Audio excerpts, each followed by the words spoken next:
शरद पवारांच्या संसदीय कारकिर्दीचं 60व्या वर्षामध्ये पदार्पण झालंय असं ट्विट सुप्रिया सुळे यांच्याकडून करण्यात आलंय। 6 दशकांच्या काळामध्ये कित्येक महत्त्वाच्या घडामोडींचे ते साक्षीदार असं सुळेंनी म्हटलंय। 1967 साली आजच्या दिवशी सुरू झालेला अव्याहतपणे प्रवास हा सुरू आहे।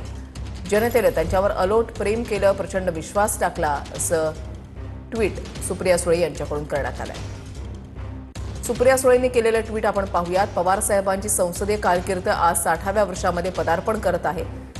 6 दशकांच्या काळामध्ये कित्येक घडामोडींचे ते साक्षीदार राहिले। महाराष्ट्र विधानसभेचे म्हणून त्यांनी 6 वेळा तर एकदा विधान परिषदेचे सदस्य म्हणून शपथ घेतली। 7 वेळा लोकसभेत निवडून गेले।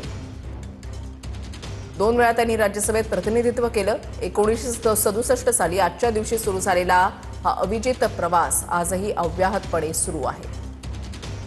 संपूर्ण प्रवासात त्यांच्यासोबत जीवाभावाचे सोबती, कार्यकर्ते आणि सर्वात महत्त्वाचे मायबाप जनता ठामपणे उभी राहिली। जनतेने त्यांच्यावर अलोट प्रेम केलं, प्रचंड विश्वास टाकला। या विश्वासाच्या बळावरच हा प्रवास शक्य झाला।